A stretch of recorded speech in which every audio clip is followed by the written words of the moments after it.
Fotoon kuni kan Daraartuu Tulluuti. Daraartuu Tulluu Iskandar Naggaa kan hidhaa irraa bahee yeroo kabajaadhaan ililliidhaan simattuudha. Kanarra mul'ateedha.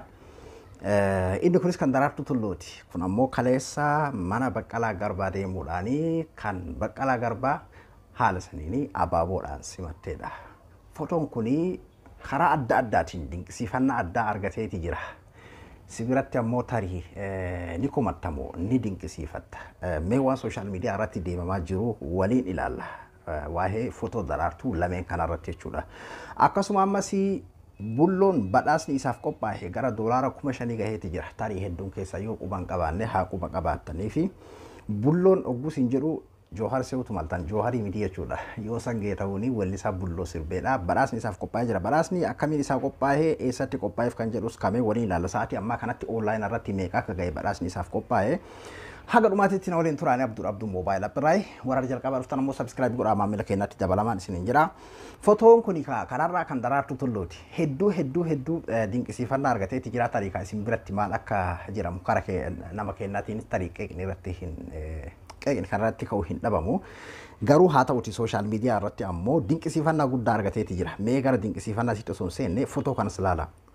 Fotoo kana ni agartanii diyaaspooraa alaa kan warra lummuutii san jechuudha. Nama gamaa gamanaan nama tokkochatu harkaa qaba. Fotoo kana akkuma isin agartan kana gamanaan firii Iskandar Naggaa jedha. Ka gara isin harka bitaatii qabdu kun jechuudha. Ka gamanaan isin qabdu ammoo Joohar Ashabbaariinoo jedha. Osoo isaan lachuutu hin bahin jechuudha. Kun amma dubartii warraati. Garuu Daraartuu Tulluu nama guddaa tanatti wal qixxeessuufi miti wayiifin isin fidamee kanaa irratti isin deebi'a. Warri osoo hin bahini dhiheenya kana akkuma isinuu agartan jechuudha. Hedduun isaanii gowwaa kennallee dabalate wallaala kennallee dabalate hedduun namaa booyaati jira. Maaliidhaan? Hidhamtoonni siyaasaa kan Amaaraa ta'ee kan gartee fakkeenyaaf Tigree ta'ee kan Oromoo Joohar Muhammad fa'aa bahuun kun hedduu isaan aarsee hedduu isaan gaddisiisee maaliidhaan sooshaal miidiyaa kana dhuunfateeti jira. Wanni durii abbichuu akkasii abbaa malaa maali jedhamu sun xiqqashoo wanni sun gadi xiqqaatte wal marii araaraa kana gartee hunda hirmaachiseetu godhamuu deema kan jedhamu kaashirri garagaraa keessallee haa jiraatu ammayyuu namoonni hidhaa jiran fakkeenyaaf qondaalonni ABO'dhaa hidhaan baane hattaa kan oofee koollee warruma gartee galmee Joohar jala jiru malee warroonni aanaa fi godinarra jiran miseensa qofayyuu miti dura buutonni nu jechuudha. Aanaa fi godinarra kan jiran akkasuma qeerroo fi qarree walumaa gala gara nama 40,000 oliiti jedhama kan gartee hidhaa jiru Oromiyaa keessatti qeerroo fi qarree dabalatee aktiivistoota garagaraa akkasuma ammas miseensota ABO kan oofee kan garagaraa jechuudha. Biyya san keessatti shakkamaa taanaan ni hidhamta. Jechuun garaa keessatti waan yaaddu. Bar waan garaa keessatti yaaddu malee kan sittiin katabduumi. Rabbii tokko jassi katabaa beeksisa waan garaa keessa yaaddu. Garuu mootummaa Itoophiyaa wayyaaneenis gaafa dabarte akkasi ilaalcha qabda siin jira. Ilaalcha jechuun maal beektaa waan garaa keessa yaaddu jechuudha. Wanni kun tarii biyyuma keenya qofa jiran fakkaata. Eessa iyyuu hin jiru. Garaa keessatti waan biroo yaada jedhaniitiin si ajjeesuun si hidhuun kun biyyuma keenya qofa jiranatti fakkaata. Kanaafuu eega gartee isaan osoo hin bahin duraadha fotoon kan mul'ate gara biraan aan dabru deema dubbiin. Amma fotoon kuni isiin akka jettu Iskandar Naggaa firiidhaa Itoophiyaawidhaa bahuu qabaa. Iskandar Naggaa nama qulqulluudhaa nuuf hiikamuu qabaadha. Joohar ammoo ashabbaariidhaa murtii ashabbaarii argatuu qabaadha. Dhiheenya kana gaafa hidhamtoonni bahan kana akkuma isin jedhe kennallee dabalatee hedduun isaanii wocaatii turan jechuudha. Akkamiin hiikama? Isaan qofaa miti baran kennayyuu meeqa tamtu wocaa jira jechuudha. Oppodiyoonis kaa rakkattee jechuun tarii rakkatteetumaan dhiibbaa addunyaan godhutti jirtu. Baay'idhaan bar kan duraan gartee filtimaaniin itti ergaa ture eegaa Joohar fa'aa hiikamanii ofii isaatii bilbilee fi waan bareeda hojjettanii jedhani. Kana oguu jedhu beeka Oromoon gammaduu qabaa beeke jechuun amma carraan jira kan jaalattanuu jibbitanuu kan Oromooti jechuudha. Qulqulluun amma biyya san keessatti Oromoodha. Hundinuu xurii garagaraatiin wayyaanes warri biraas maqaan dhooyinu hundinuu xuxxuraa'ee jira jechuudha. Kanaafuu maal isiniin jechuu barbaadeeti warri kanaan haga amman tanaasitti akkasiin maraataa jiru. Kan kalee gaafa hidhaa jiranillee yeroo gartee gaafa Joohar hidhame bara Abiyyeen kan jaaratan jara hidhamuu Joohar irratti. Jarri kuni hunda isiniin jechuu kiyyaa miti beeki. Jara keessaa warri ilaalcha mucii qabu kuni kan gartee akkanatti Abiyyiin si waliin dubara jedhaniin homa lama. Lola Tigraay kana banee akkanatti namni itti murruq ta'u keessattuu isaanuma hedduminaan kan itti miidhame. Lammaffaa Joohariin faa hidhuudha. akkasuma ammas Oromoo Wallaggaa Oromoo Shawaa kan maqaa Oonagin akkanatti waraana irra bobbaasu kanaani Abiyyiin kan jaalatan bulchiinsa isaa jaalatanii dimokiraasii isaa jaalatanii adeemsa isaa jaalatanii sitti fakkaati kanaan Abiyyiin jaalatanii Abiyyi Wusxaachinoo jedhanii bara yeroo Abiyyiin tuqe nyaachuu barbaadanii YouTube kanarratti illee kan isaan dalagatan waa'ee jechuudha Faaruu Abiyyiitiin waa'ee Daraartuu Tulluuti Koroneel Daraartuu Tulluu jechuudha Koroneel Daraartuu Tulluudha yeroo har'aan tanaa jara kenna namoonni akka Daraartuudha Daraartuun fakkeenyaa fi manguddoo Itoophiyaati haadha qabeenyaati nama gartee biyya san keessatti akkuma isinuu beektanii atileetii hangafa biyya saniiti jechuun ni danda'ama hiriyoonni isii fakkeenyaa fi dirree lolaa jiran jechuudha achirraa akka lolli kun oo'uudhaa fi achi keek muranii jechuudha achi abaaboo waraanaaf kennanii jechuudha abbaan barbaadee wal haalolu wanni kijiba waa'ee dhimma biyyaa maaroo maali jedhu kana dhiisi Daraartuu Tulluu ammoo kan hidhaarraa hiikamee dheengadda akkuma isin yartan guyyaa muraasa dura hidhaan maali warri jijjiirama kana keessatti hirmaate mee qeerroon kaleessa jijjiirama kana fide jedhame mee jijjiiramni kun akkamii yeroo gabaabaa keessatti faallahee waan biraa ta'ame jechuudhaan dinqisiifannaa guddaa sooshaal miidiyaa kanarratti argatee turte jechuudha. Odoo achirraa hin turamin kaakuno hooggantoonni keenyallee hangi tokko keessaa nuuf hiikamanii keessayyuu mata'uuleen guddoon akka Jawaariif Baqqalaa Garbaa kun hiikamanii hedduu sooshaal miidiyaa gammachuu guddatu jira akkuma isin quba qabdan jechuudha. Hiikama isaanii kanarratti mana Baqqalaa Garbaadhaa dhayxeeti jechuudha abaaboo kabajaatiin akkasii simatte garuu Baqqalaa Garbaa akkasitti itti maramte kun akkuma footoo kanarratti akkanatti itti maramte nama biraatitti akkanatti maramne kanarratti dinqisiifannaa guddaa argatte eega sangootee boodaas deebitee Iskandar Naggaadhaa haala kanaan abaaboon simatte jechuudha namummaa jechuun akkana tokkummaa wanni jedhamu sun akkana osoo tahame Itoophiyummaa wanni jedhamu sun illee akkana ture jechuudha Itoophiyaan kan matarra ejjettee kaaniif haara taatee kaaniif ayyada taatu miti jechuudha. Itoophiyaa kan dhiiga lolaasaa kan ammoo aanaan obaaftuu miti jechuudha. Itoophiyaa kan qaraniiste kan hiyyoomsituu miti. Itoophiyaa amantii tokko dhiibdee amantii tokko akka Daraartuu kana ture jechuudha. Daraartuun nama guddaadha. Manguddoo Itoophiyaati. Itoophiyaa yeroo jedhamu beeki namoonni hedduun tarii manguddoo mootummaatti hin fudhatina. Akkanumatti hayyee arran tana fakkeenyaaf Jawaar Baqqalaan fa'aa hiikaman Iskandar fa'aa hiikaman hiriyyama isii keessaa haa fudhannu. Hayilee Gabrasillaasee manguddoo biyyaati abbaa qabeenyaati akkuma isiititti jechuudha. Mana Jawaar dhaqee akkanatti abaaboo kabajaa kennee fi Ismaan Iskandar dhaqee akkanatti abaaboo kabajaa ni kennaa fi walumaan ilaalataa isii irraa koppii godhee godhuu danda'a fuula duraaf. Ammoo tabbaatii takka dura bakka lolaa san jira jechuudha. Achi dhaqee achi abaaboo kennaa ture. Anillee deemee rasaasa dhukaasachaa ture. Rasaasni maal ibidda baabeete ibiddi sun abbaa barbaade irraa haa bu'u Itoophiyaa gubuu deemaa beek. Itoophiyaa jaalanna jedhuu fi afaaniin. Anillee rasaasa tokkoon dhukaasachaa ture Hayilee Gabrasillaasee ni hartu. Kan Hayilee qeequu fi beek wal fakkeessuuf hiriyyaadha jirre jechuun Daraartuunis atileetiidha Hayilee Gabrasillaasee illee atileetiidha. Lachuu Itoophiyaawidha. Namummaa jechuun akkana ture jechuudha. Oromoon mammaa kattillee kan dhiiga si obaasu aanaan obaasitu jira. Kana jechuun fakkii nam tokko amma kan si ajjeesu yookiin tola oolii fechuu miti beeki kuni. Nama hamtuu sitti yaade hamtuun isaa sunuu isa nyaatti yookiin ammoo kana godhiidha. Daraartuu Tulluudha.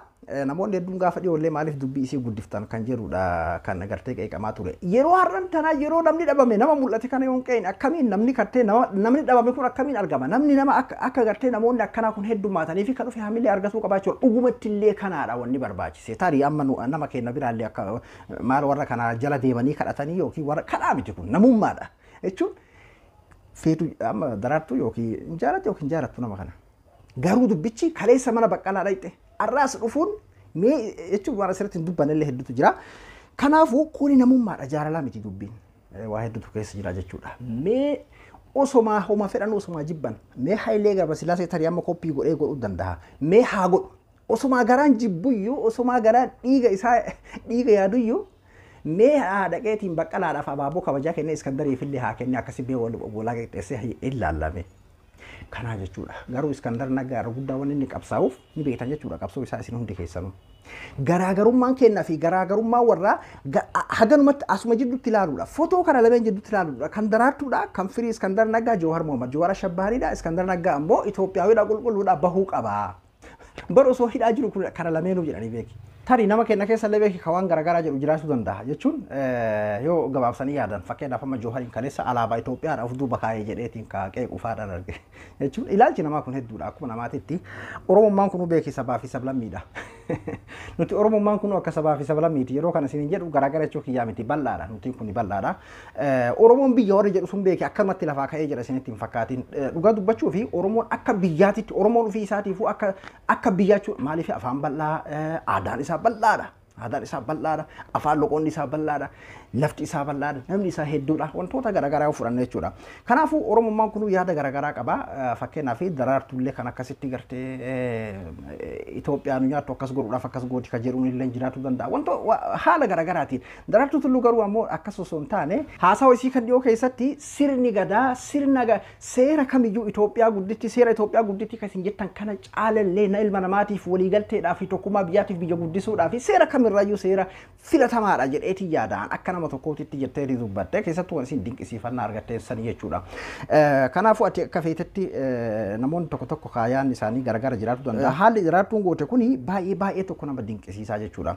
Inni biraa waa'ee badhaasa bullooti. Badhaasa bulloo yoo san geetahuun namoonni hedduun kan yeroo waa'ee fakkeenyaaf artistoota kana dubbannu waanuma gartee muuziqaa dhaadheessinu itti fakkaata.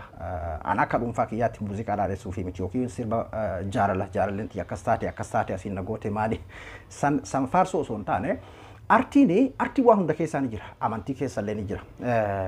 Fakkeenyaaf warri kiristaanaa faarfannaa warri pheenxeedhaa faarfannaa baasuudhaaf aartii isa aartiidha. Aartiitti fayyadameeti jechuudha faarfannaa kan baasu. Akkasuma warri ortodoksii illee akkasi. Nuti warri musliimaa nashiidaa fakkeenyaaf manzuumatu jira. Fiilima islaamaa aartii hogguu jedhamu aartii waa hedduuf keessaa qaba jechuudha. Nuti gartee waa'ee muuziqaa leellisuu waa'ee akka isin yaaddanii sadiitti miti namoonni tokko tokko fakkeenyaaf akkasiin nu fudhatantu jira yeroo garaagaraatti. Aartistii waa dalage aartiidhaan saba kanaaf waa hojjete seenaa wahii kan hojjete kan saba kana aartiidhaan waa gumaacheefidha. Kan nuti leellifnu malee aartistii yookiin akkanuma muuziqaa leellisuu fi miti jechuudha. Waa'ee kanatti wal qabatee bulloo kan gartee namoota hedduu biratti dinqisiifannaa argatee hatta maqaan Joohar bulloo tarii Joohariin eeginni hidhamee yoo itti himan eegamma inni hiikamee yoo itti himan malee kan bulloo kana quban qabu duraan hin jedhamne bulloodha maqaan Joohar ittiin beekamu. Bulloon Garmaa Butulamaa mana hidhaa oolaa jechuudhaani farda shaashoo farda adiidhaan lafa kaahuudhaan kan akkasitti qopheessee akka gaariitti uummata biratti fudhatama argate jechuudha. Artistiin kun ka YouTube biratti artistoonni keenya akkuma isinuu beeytanii mallaa guddaan argatan. Tarii ammatti fakkeenyaaf miiliyoona 5 6 7 8 9 tulaalame jetteetiin haala akkasiisaniin madaaluu dandeessa. Nuti illee YouTube irra jira hojii YouTube ni beeyna. Akkasuma haga tokko waa'ee artistoota kanallee haga tokko information isaa quba qaba waan ta'eef wanni isaan achirratti baasanii kilippii bareechanii akkasii hojjechuudhaaf baasanii fi wanni YouTube sanirraa argatan bonkuma waliin madaalu jechuudha. Artistii akka yoo sangee ta'uun kanatti bareechisee gartee sirba akkana bareedaa kana hojjete kanaa miti. Kilippi matakka namoota muraasa walitti waameetiin kilippi hojjechuudhaaf mallaqa guddaadha nama gaafataa jechuudha. Yeroo kana jedhamu beeki mallaqa jechuun artistii mallaqa haa argatu miti mallaqa argata qofa osoo hin ta'in badhaasa. Maaliif namni kun beekamtii guddaa argate. Sirbi isaa kun akka malee kallattiidha. Bifa addaatiin bifa gartee sogoo fi sorgoodhaan guutameeni sirba akka malee fudhatamas argate akka malee dinqisiifannas argateedha. Duuba gurbaan kun artistiin kun badhaafamuu qaba kan jedhuudhaani namoonni garaagaraa social media kanarratti yaamicha godhaasi turanii duuba haala saniini badhaasni isaaf qophaa'ee mallaqa walitti qabneetiin badhaasa isaa bulloo award jedha mata dureen badhaasicha kanaa jechuudha. Mee haga yeroo ammaa ani waraabaa jiru kanarratti meeqa akka inni gahee kaawwalumaan ilaalla. Wanni akkana kun jajjabeeffamuu qaba jedheeti yaada. Silaa Oromoon fakkeenyaa fi waggaadhaan yoo xiqqaate haga sa'aatii amma waraabuu kanatti nama 4,000 fi kuma afurii dhiifama. Doolaara 4,500tti siqeeti jira jechuudha. Baay'ee tokko guyyaa takka qofa eega baname guyyaa takka qofa baay'ee tokko bareedaadha. Guyyaa takka keessatti hangana gumaachamee hedduu jaalatee jira jechuudha namni bulloo award jedha badhaasa bulloodha jedha wanti kun wanni akkanaa kun baay'ee tokko bareedaadha. Tariika wanni kun carraa uummata alaa gartee Ameerikaa, Austraaliyaa, Kanadaa, Awurooppaa biyya garagaraa keessa jiru qofaa naannoo waan kanarra hirmaatu osoo ammoo kara biyyoota Arabaa kan as garagalee yoona doolaara 10,000 ol dabree jira jechuudha. Arjoomuudhaan namni hedduun gartee ijoollee biyya Arabaa tana tuffataa arjaan mallaqa xiqqashoo qaban irraa arjoomuudhaan hedduminaan illee waan jiraniif jecha ijoollee biyya Arabaatitu irra gumaachuudhaan beekama. Ameerikaa fi maalii kana hundarra jechuudha. Kuni dhugaa lafa jirudha. Warra Ameerikaan of oolchaa. Kanaafuu haga ammaatitti doolaara 4,500 gaheeti jira. Wanni kun waan bareedaadha jedheeti yaadan akka nama tokkootitti silaa artistoota seenaa wayii hojjetan seenaa wayii aartiidhaan hojjetan waggaadhaan wanni akkanaa kun silaa qophaa'ee aartii Oromoo silaa har'a akkanatti kondominiyeemiidhaa fi waan xiqqoodhaan bitamee waan hin taane keessa seenee saba isaatiin wal afaan ittiin bu'u ture artistoonni garaagaraa jechuudha. Silaa dorgomee akkamitti badhaasaa san badhaabaa badhaasa doolaara sanii osoo artistiin cimaan tokko yeroo garaagaraatitti waggarraa namni tokko doolaaruma 10,000 badhaafamuu qaba jedhame. Amma naamani yoo sangee ta'uun sirbicha kilippii amma daree kanarraa akkuma siin jedhe wacii inni itti baase kanarraa fi mallan inni kiish argatu ni jira jedhee yaaduun. mallaqa guddaadha kilippii tokko hojjetuudhaaf namani wanni itti bahu jechuudha. Meeshaa kiipoordii itti dhahuu dabalatee warra isa jalatti dabalan ta'ee ka miksii godhuu ka kilippii piroodekshinii waan kanarratti bahu mallaqa guddaadha jechuudha. Kanaafuu haga fedhe ilaalamuyyuu waan akkana kanarratti guddoo kan argatu gartee warra miiliyoona 20 maaliidhaan kalaalamu kanaadha malee namoonni biraa homaa malleen guddaan isaan argatan hin jiru jechuudha. Kanaafuu kun waan bareedaadha jedheeti yaadaan akka nama tokkootitti. Kanaafuu isinis warri gartee carraa gartee gara goofandamiitiin gargaaruudhaa dandeessanii itti hirmaadha haga carraan biraa argamutti jechuudha. Carraan biraa gaafa argame kan namoonni Afrikaa keessa jiran ka Eeshiyaa keessa jiranis itti hirmaatuudha danda'anii. Ammatti garuu baay'ee tokko bareedaadha gara doolaara 5,400 keessatti hagana deemu waan guddaadha jedheeti yaada guyyaa takka keessatti jechuudha guyyaa takka hin dabarre. Kanaafuu bullooni badhaafamuun haqa isaati jechuudha. Maaliif sirbi isaa akkasitti jaalattee bulloo kee ittiin simattee Jooharii akkasitti jaalatu ittiin simattee bulloon ammoo waan takka yoo argatin yoo inni ammoo akkuma duriititti miskiina ta'e yoo inni akkuma duriititti fakkeenyaa fi faayidaa xiqqashoodhaaf jecha akkuma artistoota kaaniititti namni koottu lakkee kana sii kenna kana godhi jechuun dandahuu osoo hin taane inni sunillee kiishaa wayii qabaatee taajiruu dandahuu qabaa jechuudha. Kanaafuu artistoota keenya agartee warra bitame san qofatti quba qabu osoo hin taane artistoota jiran keessattuu waan ciccimoo kan hojjetan kana sila waggaa waggaadhaan badhaafamuun haqa isaaniiti jechuudha. Haalli jiru kana fakkaata ka bulloo irratti isinillee warri dandeessa warri goofandamii irratti hirmaachuu dandeessa warri kireeditii fayyadamtan kan biyyaalaa irratti hirmaadha. Ani abduudha abduu moobaayilaa biraayii hanga qophii biraatiin walitti deebinutti nagayaan naa tura.